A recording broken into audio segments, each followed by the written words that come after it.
il nous est interdit de marcher dedans. Donc dans notre cour, là où on doit passer, nos mamans, nos sœurs ne doivent pas verser de fonds de marmite, hein, comme ça. Mais moi, je vois un aspect de propriété. Parce que s'il est autorisé de verser un peu partout, imaginez la cour commune où il y a plusieurs constructions, si tout le monde peut jeter à gauche, à droite, la cour n'est pas propre. Ah, dans ma maison, on respecte. Hein. Je ne veux pas transgresser pour voir ce que ça va donner. Étant donné, moi, j'ai eu la chance de grandir dans une maison familiale. Donc, j'en ai vu. Il y a eu des séquelles, on a dit, ah, c'est à cause de ça. Et les personnes ont été soignées.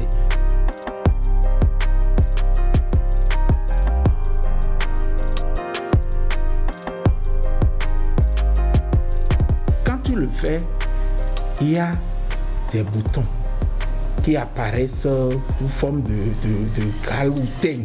Donc ça t'attaque la peau. Ça, j'en ai vu.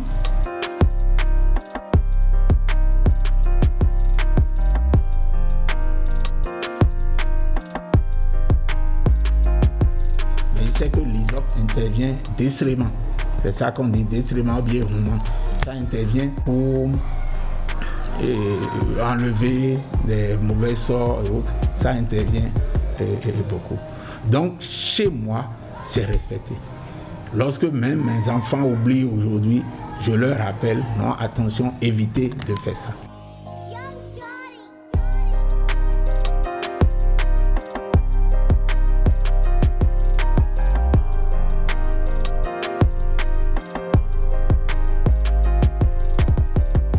Est-ce que nous respectons pleinement? Mais nous sommes devenus des hybrides. Nous ne sommes ni dans les mosquées, ni à l'église, nous ne sommes ni à la maison et on est au milieu. C'est dangereux. Il faut qu'on retourne à nos origines. Il n'y a pas de développement pour nous sans la considération de nos origines. Il faut qu'on en soit conscient. Aujourd'hui, il y a des courants de religion, de christianisme. Même si tu manges le haricot rouge ou bien le riz rouge, tu es Satan. On oublie même que les médicaments, que ce qu'on nous sert à la pharmacie, que les vrais médicaments sont à la base des feuilles. Et quand nous allons faire des feuilles, et tu es Satan, on te classe et te classe. Et il faut qu'on puisse faire la part des choses. L'amalgame que nous faisons là, c'est pas bon. Et nous devons redescendre, connaître nos cultures.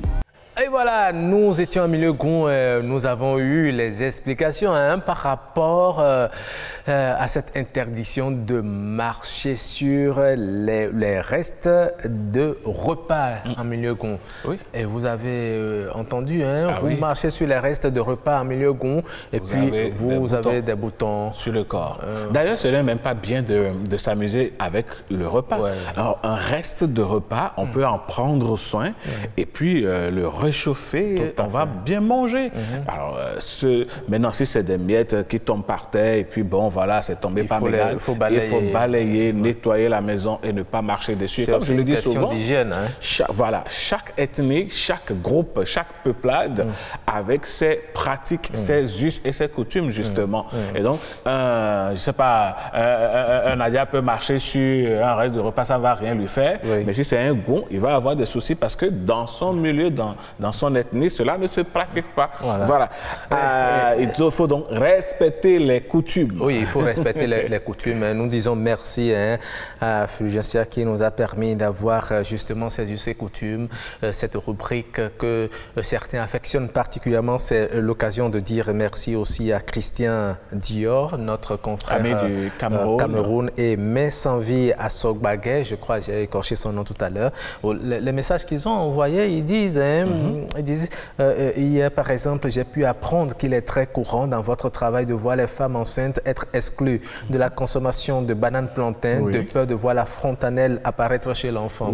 Et ils disent, je suis de ceux qui pensent que nous sommes la vitrine de notre pays à l'échelle nationale et internationale. Donc si on vend notre pays comme une merde, nous serons traités comme tels. Par contre, si nous donnons de la valeur, nous en recevrons en retour. Ils ont totalement raison et c'est une leçon que les porte-voix des millions de téléspectateurs qui nous regardent et qui nous envoient des messages. Merci. Et nous sommes contents, nous sommes confortés et heureux de savoir que nous apportons notre petite pierre donc à l'édification de notre pays, au développement du tourisme dans notre pays. Et il va falloir que le gouvernement nous donne assez de moyens pour continuer le travail. En tout cas, c'est ce que nous faisons.